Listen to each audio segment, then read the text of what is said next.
la différence est purement juridique. Il faut dire que fondamentalement, les deux institutions jouent un peu le même rôle. Ils sont dans le domaine des lois.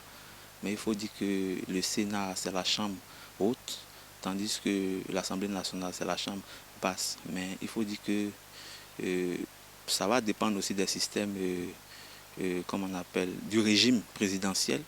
Je pense que cela a été hérité du régime présidentiel américain. Voilà, donc nous pensons que fondamentalement, les deux institutions interviennent dans le domaine des lois, mais l'Assemblée nationale est beaucoup plus proche de la population que le Sénat. Sinon, les deux jouent pratiquement le même rôle. Alors, il faut dire qu'au regard de nous, notre constitution actuelle, le Sénat, le président de la République a aussi un droit de désigner certains membres du Sénat, en l'occurrence 33 membres, et les autres par élection.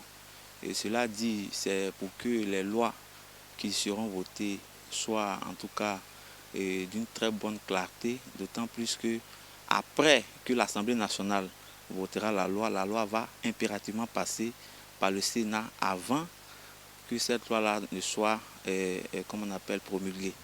Je pense que les deux institutions, il n'y a pas une institution qui est au sommet que l'autre. Les deux interviennent dans le domaine des lois. Mais il faut dire que, puisqu'on parle d'une démocratie représentative, après que la loi est votée, pour ne pas que, parce qu'il peut y avoir aussi, au niveau de l'Assemblée nationale, il peut y avoir aussi, comme on appelle, certaines lois, au vu comme on appelle, du parlementarisme absolu, il peut y avoir certaines lois qui seront favorisées, par exemple, par le pouvoir en place. Alors, avec le Sénat va aller approfondir. Sinon, l'intérêt du Sénat est de juger véritablement cette loi-là et véritablement de l'approuver. Voilà. Où il y a un Sénat, où il y a une Assemblée nationale, comme on le dit communément, l'Assemblée nationale est la chambre basse et le Sénat est la chambre haute. Pourquoi basse et haute? Parce que les décisions, non seulement, si c'est une loi, par exemple que le président de la République veut faire adopter, si cette loi est adoptée d'abord en Conseil des ministres, la loi devra passer devant la chambre basse, qui est l'Assemblée nationale, où les députés, qui sont des élus de la nation, vont débattre du sujet avec un représentant du gouvernement qui vient défendre cette loi pour la faire accepter par tous les députés afin qu'elle soit adoptée. Si la décision est mal comprise ou mal interprétée ou qu'elle est difficile à être adoptée, en ce moment-là, dans la difficulté de l'adoption, on peut faire recours à la chambre haute, qui est une chambre un peu plus dotée d'élus qui, à notre estime, sont dotés d'une autre capacité de réflexion. En Côte d'Ivoire, si vous remarquez, les 33 sénateurs qui ont été nommés par le président de la République sont des personnalités de divers horizons, mais qui sont choisis par le président de la République pour leurs compétences dans différents domaines. Voilà, qui peuvent, différents domaines-là, pour appuyer les lois et les décisions du président de la République. Non, s'ils étaient pareils, par leur définition et par leur manière de s'écrire déjà, elles sont différentes. Voilà, je pense que Aou et Monique sont deux personnes différentes.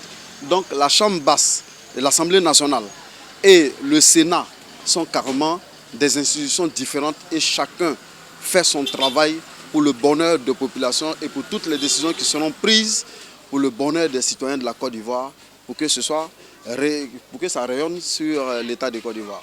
À mon niveau, je pense bien qu'il n'y a pas de grande différence entre l'Assemblée nationale et puis le corps des sénateurs. Voilà. Parce que ce sont les mêmes lois, on peut dire qu'ils votent ensemble. Dans la mesure où l'Assemblée nationale et puis le Sénat, c'est le même travail qu'ils font. Donc, on n'a pas besoin de créer le Sénat. On pourrait prendre même l'argent, le salaire payé aux sénateurs pour pouvoir entreprendre des choses pour la jeunesse, plein de choses, les investissements pour la jeunesse, et puis les aider à entreprendre aussi. Parce que bien de jeunes ont des projets qu'ils aimeraient mettre en œuvre, mais n'ont pas les moyens nécessaires pour pouvoir mettre ces projets en œuvre. Donc, si on prenait l'argent donner aux sénateurs pour pouvoir aider ces jeunes-là. Je pense bien que ça sera gain de cause à leur endroit. Bon, je trouve qu'il n'y a pas de différence, mais je trouve que l'argent qu'on donne à les sénateurs là, bon, je trouve qu'on peut prendre ça pour aider les jeunes qui ont les diplômes. Ils sont en chômage, ils ont besoin de travail. Et aussi, si j'ai cabine, c'est pas normal. On n'a qu'à aider les jeunes. En fait, c'est parce qu'ils ne connaissent pas que ça, je vous demande. Vous ne savez pas ce que c'est? Non, je ne sais pas. Elle m'a entendu parler de ça. Exemple, que Jean de Papa, il y a beaucoup de lois. Non, jamais. Jamais. Ah, pourquoi ils vous disent qu'il n'a jamais entendu parler du Sénat? Non, il n'a jamais entendu parler de ça. Parce que je n'ai pas la télé à la maison, donc je ne regarde pas la télé. Je quitte ici à 23h, je remonte à 6h, donc je n'ai pas le temps de regarder la télé.